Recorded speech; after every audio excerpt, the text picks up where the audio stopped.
Hello and blessings to you. In this video we're going to cover chapter 30 in our first Hebrew primer, which is talking about using dictionaries, which we call lexicons. We'll also talk about a few other things. For now we're going to skip over this oral review section though, and in this video I'm including an actual video feed of me, which I haven't typically done, because I want to show you some of these resources that we'll be talking about. So, first, as I mentioned, in language study, a dictionary is called a lexicon. And so there are several lexicons for Hebrew, but one kind of stands above the rest. So it's called Brown Driver Briggs. If you were to get a copy of it, which I would encourage you to do, it looks like this. There's also a digital copy on Logos that you could use. And from my experience, it's usually about $50 to $60. I actually found it on Amazon at this time. A hardcover copy is just $25. So now would be a pretty good time to buy one. But if you could also find it cheaper. I found mine at Half Price Books, and I think I got it for something like $10 or something like that. And so that was pretty nice. Anyways, so the Brown Driver Briggs, often abbreviated as BDB, it's called Brown Driver Briggs because that's the name of the author of it, the authors of it rather. BDB is kind of the lexicon for Hebrew translation.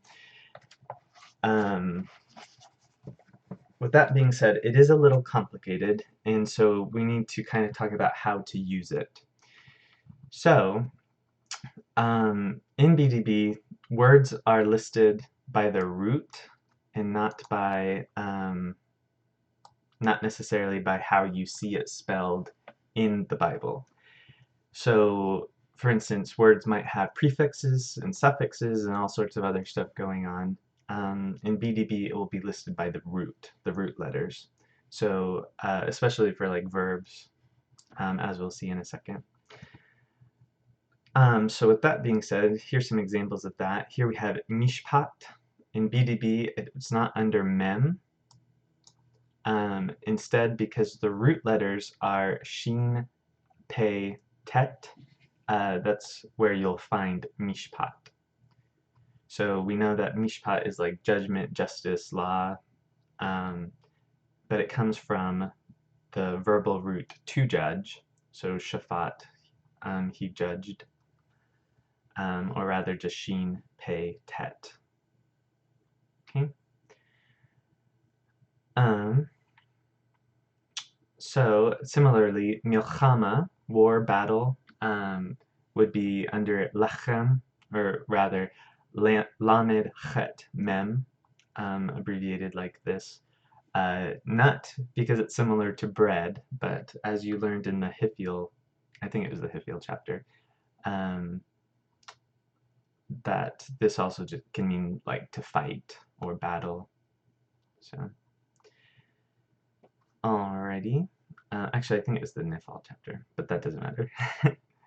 So, to kind of go through how to use BDB, we're going to take a Bible verse and see if we can translate it. And our authors are starting at the beginning because that is a good place to start. And here we have Genesis 1:1.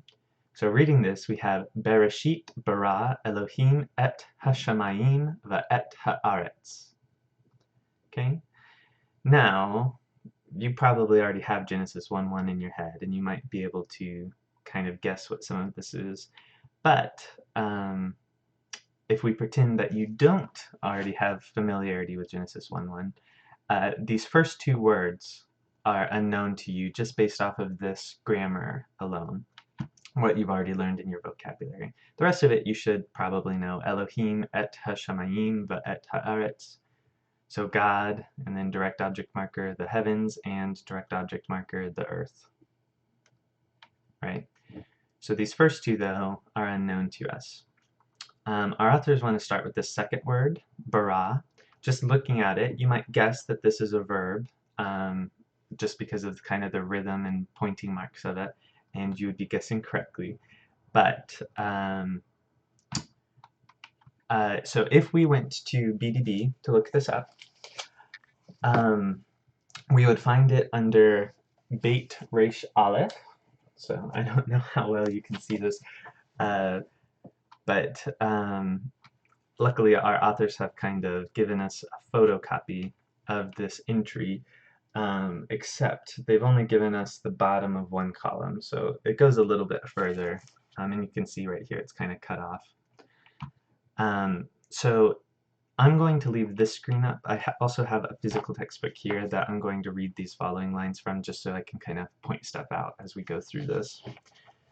So here we have bara, and at this first dagger, this kind of lets us know that in this entry, it will tell us that it will show us every verbal form in all of its occurrences in the Bible.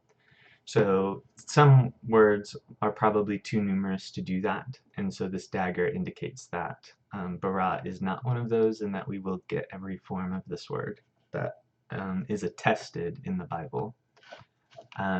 I think you've heard me use the language of attested before. That just means that it appears in the Bible. We have proof of it, I guess, proof of that form. So, bara, okay, sorry. So we have that dagger. Next we have this Roman numeral 1. This lets us know that this same looking word can have multiple meanings. So this is the first entry.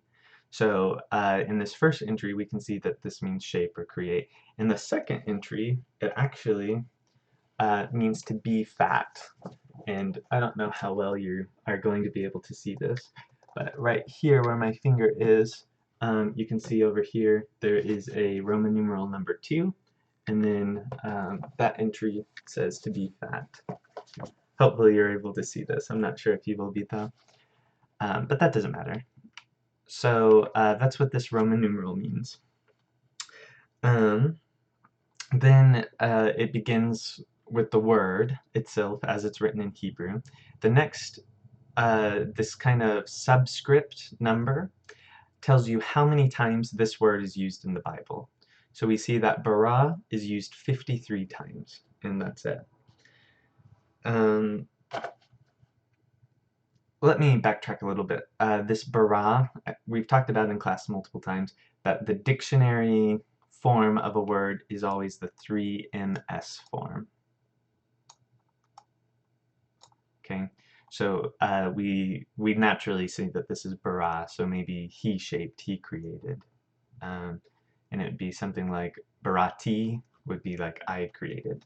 So kind of a difference between Hebrew and English. I'm not sure if that's just how scholars structured it, or if that's how Jews have been structuring it since a long time ago. I'm not really sure why.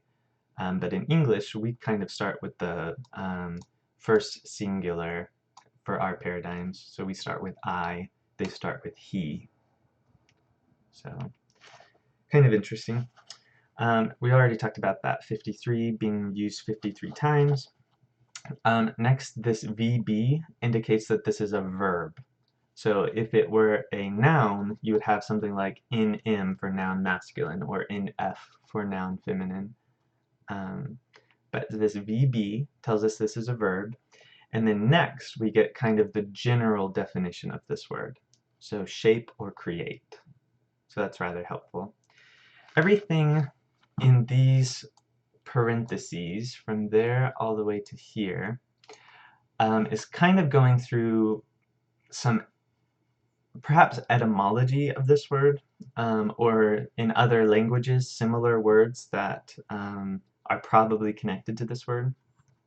So you can see in Aramaic, or I'm sorry, this is Arabic. Aramaic looks a lot like Hebrew. This is Arabic. You can tell by these really nice fancy designs here.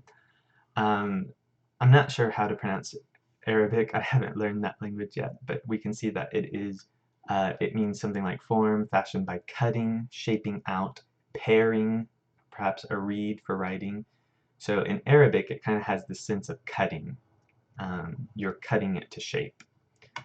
We can also see another kind of Arabic word here. A second definition is create. BDB tells us this is a loanword though. I think this next one is Phoenician.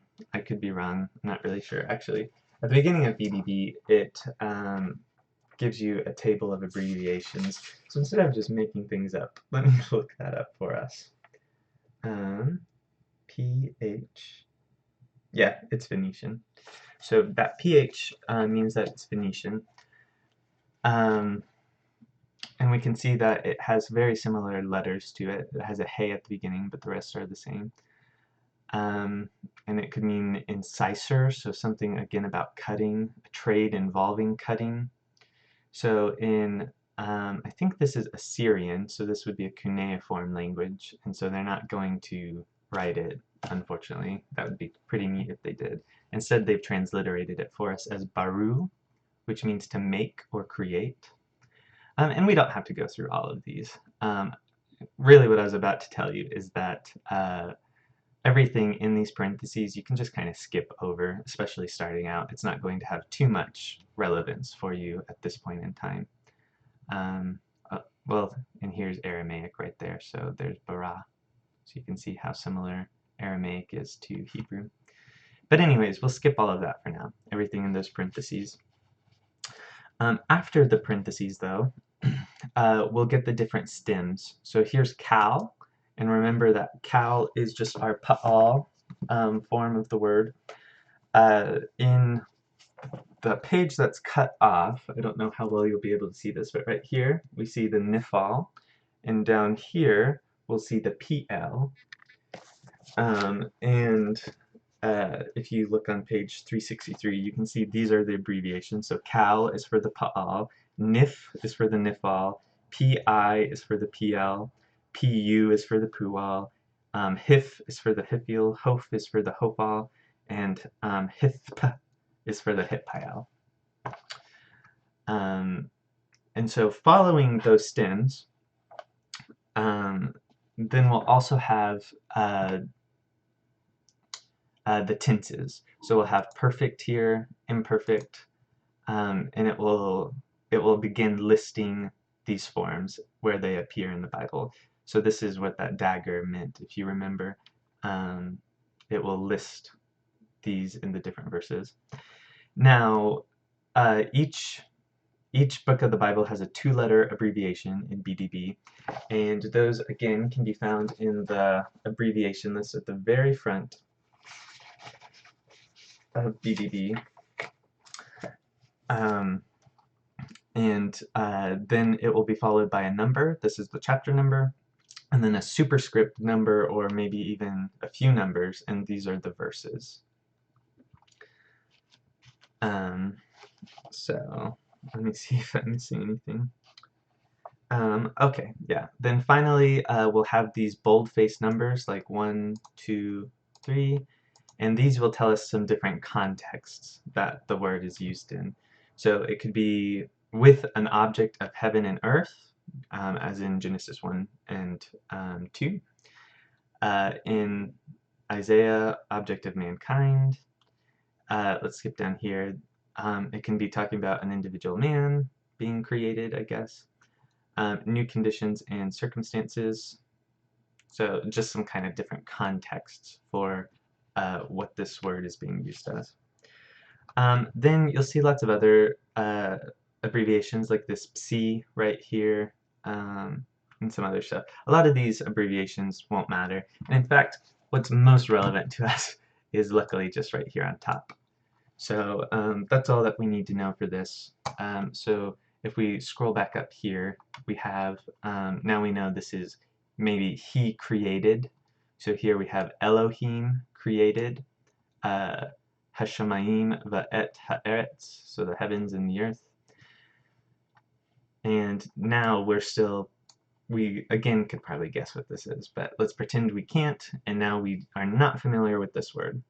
So at first, if we're trying to look up that word, we might try to look it up as biresh, and when we get there in BDB, we will see that that does not exist. And so at that point, we can very well guess that it is prefixed by a bait here, by the preposition. So in that tav is used, so the tav, this one right here, it didn't show you that. This tav is oftentimes a feminine suffix letter. And so we're left with the root letters resh, aleph, sheen.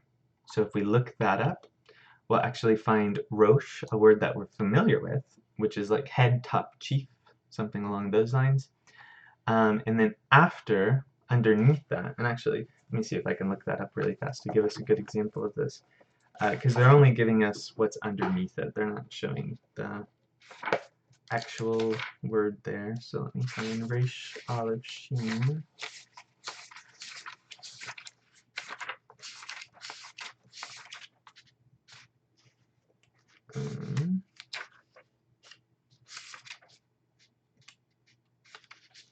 Here we go.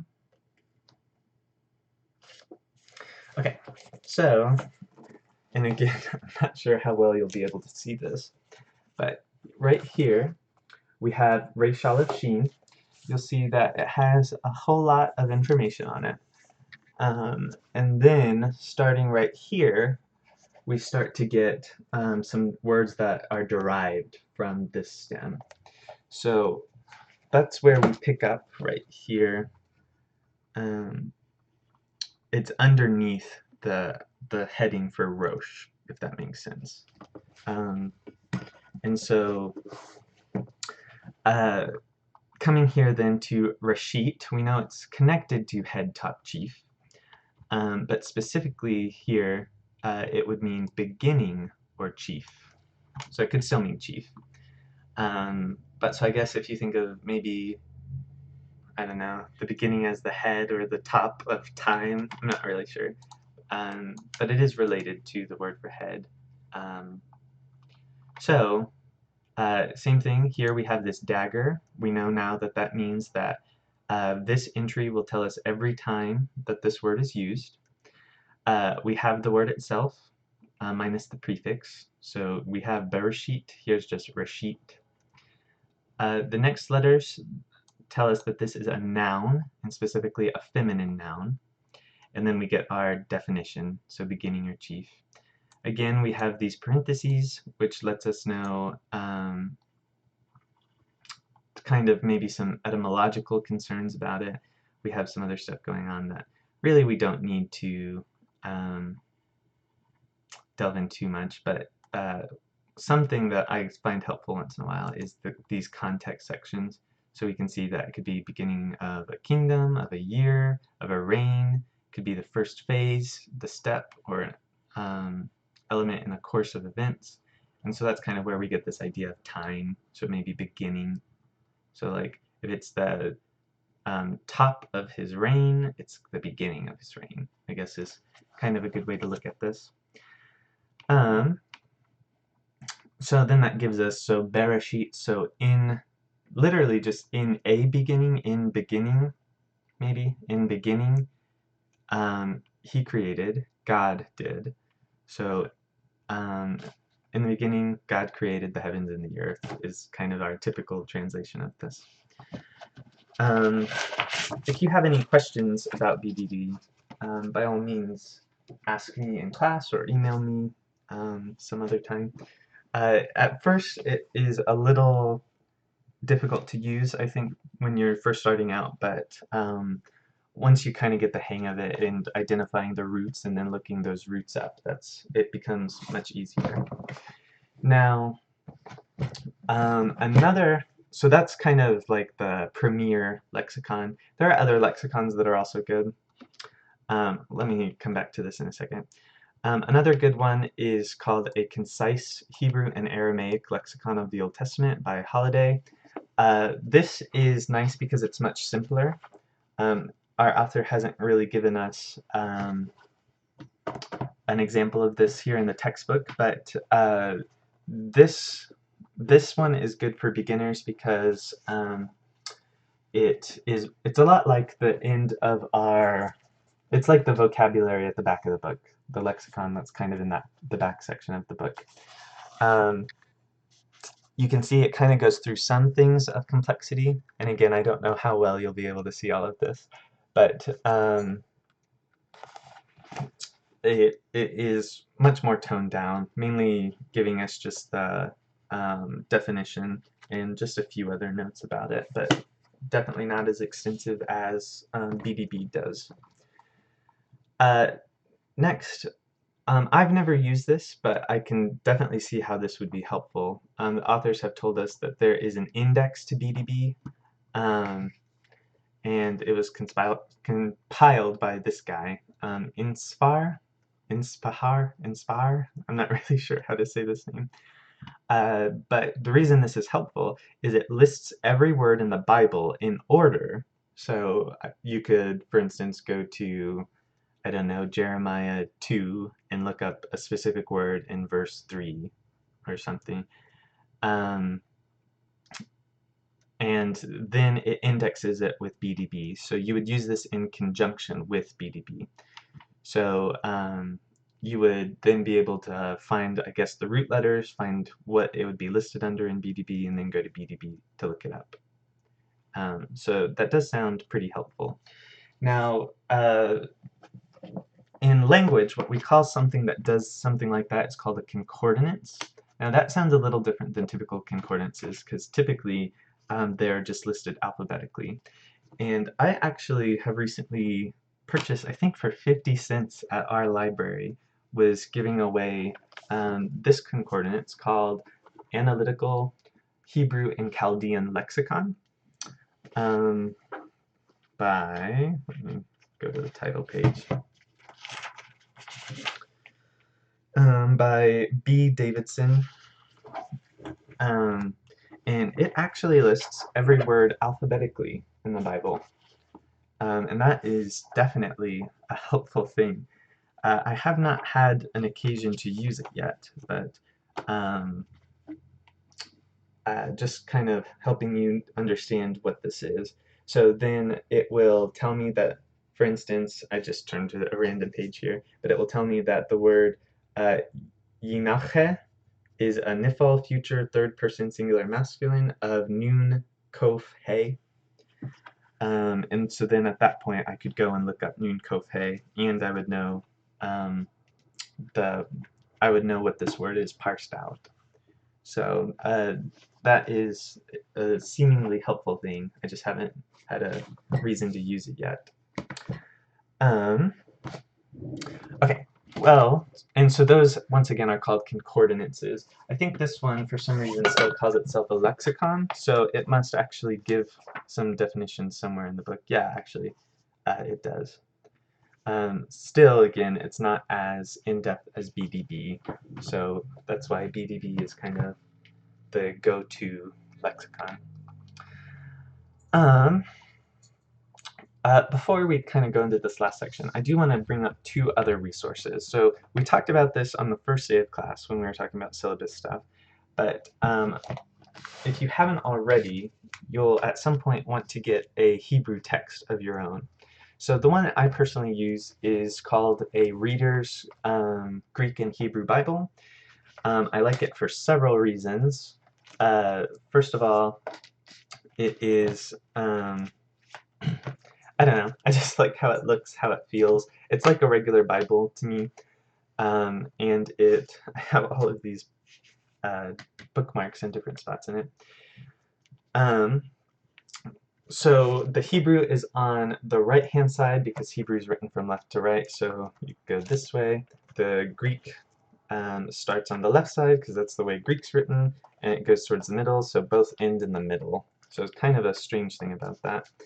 Now, one reason I like this one, though, is that, again, I don't know how well you'll be able to see all of this, but this reader will give you definitions of uncommon words. I think it's anything used under 100 times, but it could be under 200 times. I'd have to double check. But it will give you those definitions right at the bottom of the page. And then, for all of the words that are above whatever that is, 100 or 200, at the end of the Hebrew text, which is the middle of the book, so you'll have some like maps and other stuff as well. It will actually give you, there's a kind of a very, very small lexicon that is very simplified, but we'll give you those words. So you could, essentially, this could be like an all-in-one stop shop for you for translating out of Hebrew. So this is helpful to me. I take this to church just to kind of keep up with my translation, kind of see things in the text that aren't apparent in the English. So that's exciting, at least to me. So that, again, is the reader, the Greek and Hebrew reader. Another one that is more for like textual critical work is called the Biblia Hebraica Stuttgartensia. And this text, it comes in different forms. I just have this paperback one. Kind of the big difference with this is that at the bottom of the page, it gives you different textual critical notes, such as different manuscripts, kind of differences between the texts, variations, stuff like that. Also where it differs from the Septuagint. Yeah, well, I'll leave that at that. And I already showed you BDB right now. You could get for $25 if you want. Here's the holiday text. You can see it's kind of a comparable price. Here is the reader that I have purchased that I really enjoy. And then here is BDB. And you can see there's different forms of it, but this is the one I have. So, well, hopefully this lesson has been helpful to you as you move forward into Hebrew beyond this class. There are other resources that you could also use to keep up your language studies. I think I told you at the beginning of class there is an app on your phone that you can get called Daily Dose of Hebrew. There's also one for Greek that you could get if you're interested in Greek language studies. Where someone will just kind of go through a verse every single day. So once a day you can just kind of watch this video where they'll go through a verse of the Hebrew Bible and kind of parse out the verbs and other stuff like that. I found that to be very helpful in keeping up Hebrew language.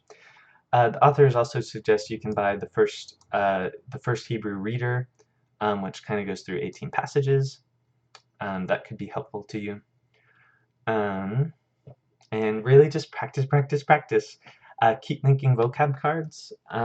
Keep studying. Keep trying to read passages. And you'll be well on your way to reading Hebrew, as you already are. I want to end with this fun thing at the bottom. They translate it as congratulations, which is probably a good translation. But Mazel Tov. So you've probably heard that in pop culture. But literally Mazel is like fortune or luck, and Tov is good, as you know. So good luck, good fortune, congratulations. You have all done very well in this class, and I'm happy with where you're at. So blessings to you.